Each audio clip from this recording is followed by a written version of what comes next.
नमस्कार, मैं प्रतीक तिवारी आर समाचार से आप सभी का स्वागत करता हूं।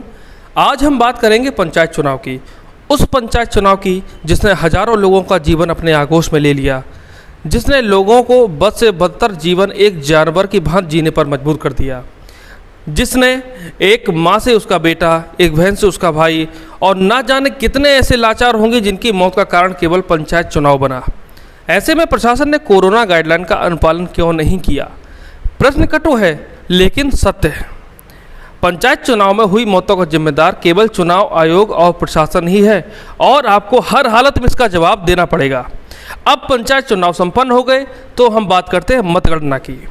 तो लो साहब, मतगणना में जिन अध्यापकों की ड्यूटी लगी है उनमें से कुछ तो कोरोना संक्रमण से संक्रमित हैं।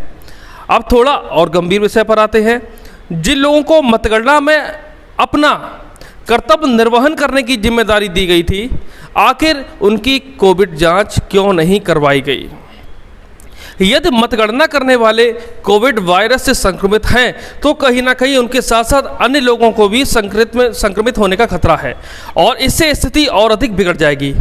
जनपद मैनपुरी के कुछ जिम्मेदारों से जब मैंने उक्त संदर्भ में बात की तो वो सभी एक दूसरे को जिम्मेदार ठहरा रहे थे।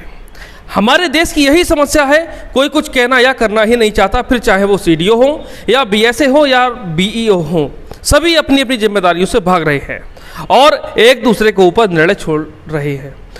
आज कोरोना की वैश्विक महामारी में हम अपनों को खो रहे हैं, फिर भी चुनाव आयोग आखिर कितनी और बलि चाहता है? आखिर क्यों नहीं समझ आ रहा कि मतगणना में ड्यूटी लगाने से पहले सर्वप्रथम उनकी कोविड जांच कराई जाए और नेगेटिव रिपोर्ट आने पर ही उनकी ड्यूटी लगाई जाए।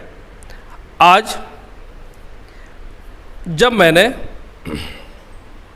जनपद मैनपुरी के ब्लॉक किसनी से संबंधित सरकारी विद्यालयों में कार्यरत अध्यापकों से बात की जिनकी ड्यूटी मतगणना में लगी हुई है, तो उनमें से एक अध्यापक तो फ़ोन पर ही विलाप करने लगा। उन्होंने बताया कि उनकी मां का देहावसान हो गया और उनकी स्वयं भी हालत बेहद गंभीर है। यह सुनकर मैं भी हताश और परेशान हो गया और पूछा कि आपने कोविड जांच कराई या नहीं? तो उन्होंने कहा कि मैं कई बार सीएससी किसनी गया, लेकिन भीड़ होने के कारण मेरी जांच नहीं हो पाई और जब तक नंबर आता था तब तक समय पूरा हो जाता था और डॉक्टर्स अस्पताल से उठ जाते थे। उन्होंने यह भी बताया कि मेरा स्वास्थ्य दिन पर दिन गिरता ही जा रहा है। मैं बात कर रहा हूँ सहायक अध्यापक चंद्रपाल सिंह की, जो कि प्राथमिक विद्यालय डिलाह में कार्यरत है। वहीं दूसरी तरफ मेरी बात हुई कंपोजिट विद्यालय कुसमरा में कार्यरत सहायक अध्यापिका विनीता यादव से। उनके पति वैभव यादव, जो कि यूपीएस जवापुर में सहायक अध्यापक के पद पर कार्यरत हैं। विनीता यादव ने बताया कि उनके एक 5 साल की बच्ची है जो कि बीमार रहती है और विनीता यादव खुद भी तेज बुखार व सर्दी से ग्रसित है, लेकिन चुनाव आयोग के प्रस्ताव पर बेसिक शिक्षा अधिकारी मैनपुरी व खंड शिक्षा अधिकारी किसनी ने हम दोनों लोगों की ड्यूटी मतगणना में लगा दी। अब बताओ वो 5 साल की बच्ची किसके भरोसे छोड़ी जाए? आखिर मुझे समझ नहीं आता कि किस आधार पर अध्यापकों की ड्यूटी बिना किसी कोविड जांच के लगा दी गई। बेसिक शिक्षा विभाग मौन साधने से कुछ नहीं होगा। एक और आश्चर्य की बात आपको बताएं कि सूची मतगणना में जो मतगणना की सूची जारी हुई है उसमें लगभग 45 नाम हैं और उनमें से तो कुछ ऐसे हैं जो कि कोरोना से संक्रमित हैं और होम आइसोलेट हैं। बड़ी शर्म की बात है, हमारे जिले में कुशल नेतृत्व की कमी है और यही कारण है कि बिना किसी व्यवस्था के कोई भी निर्णय ले लिया जाता है।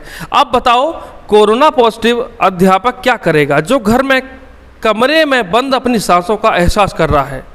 क्या प्रशासन के पास कोई जवाब है?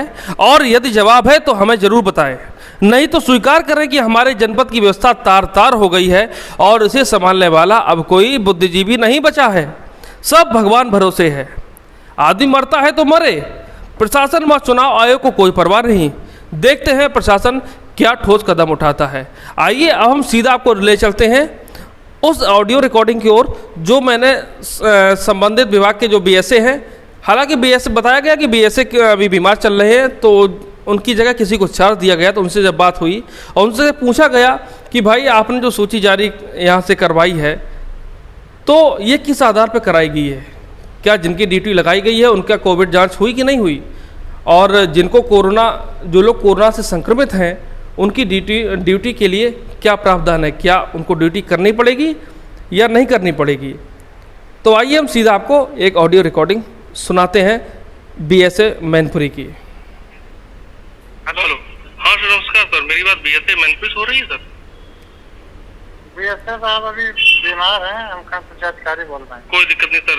अच्छा, ये जो मतगणना की ड्यूटी लगाई गई है अध्यापकों की, तो सर जैसा कि इसमें हमने लिस्ट में देखा है, मैं पत्रकार बोल रहा हूँ आर न्यूज़ सर, प्रतीक तिवारी। तो इसमें हमने सर लिस्ट में देखा कि 3-4 लोगों की रिपोर्ट जो है कोरोना पॉजिटिव है सर, जो भी ऑनलाइन में भी दर्ज है। तो सर इनकी मतगणना में ड्यूटी लगाने का उद्देश्य नहीं समझ में आया, तो इसी कारण मैंने आपको फोन किया। नहीं तब वहाँ जो ड्यूटी निकली है वहाँ थोड़ी ना किसी को पता किस कौन पॉजिटिव है कौन नेगेटिव है।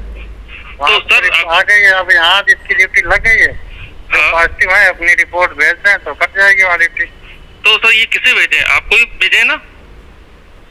अपने बीओ के माध्यम से भिजवाइए। तो मैं आपको बताता हूँ, मेरी डीएम सर से बात हुई तो उन्होंने सीडीओ का बोला था हमसे। हमारी जब सीडीओ मैडम से बात हुई है तो उन्होंने बीएस सर को बोला था। जब हमने अभी एबीएस वो क्या नाम जो बीईओ हमारे सर्विस जी हैं उनसे हमने बात की है तो उन्होंने बोल दिया आपको, आप बोल रहे हो बीईओ को। अब थोड़ा यही ये रिकॉर्डिंग चलेगी सर, ये रिकॉर्डिंग 4-5 मेरे पास हो गई तब ये चलेंगी सर। कम से कम सर थोड़ा सहयोग की भावना रखे। जो कोरोना पॉजिटिव है, किसी की माँ खत्म हो गई, कोई बिल खराब, सर उनकी ड्यूटी लगा दी गई यार। नहीं, उसमें बीओ के माध्यम से जब बीएसए साहब के पास आएगी तभी तो होगा ना। अब यहाँ पर आपने अभी सुना कि जो बीएसए के जो अधिकारी थे उन्होंने कहा जब तक बीईओ के माध्यम से हमारे पास कोई सूचना नहीं आएगी तब तक हम उस पर कार्रवाई कैसे कर सकते हैं। अब प्रश्न ये है कि बीईओ ने किस आधार पर चुनाव में इन लोगों को ड्यूटी लगवा दी है, जबकि इसमें से कुछ संक्रमित हैं कोरोना से और कुछ लोग ऐसे हैं जिनके लक्षण भयंकर रूप से उनके अंदर प्रतीत हो रहे हैं, उनकी अभी जांच होनी बाकी है। आइए तब तक देखते हैं कि प्रशासन क्या ठोस कदम उठाता है। तब तक के लिए हमारे साथ बने रहिए। प्रतीक तिवारी, आर भारत।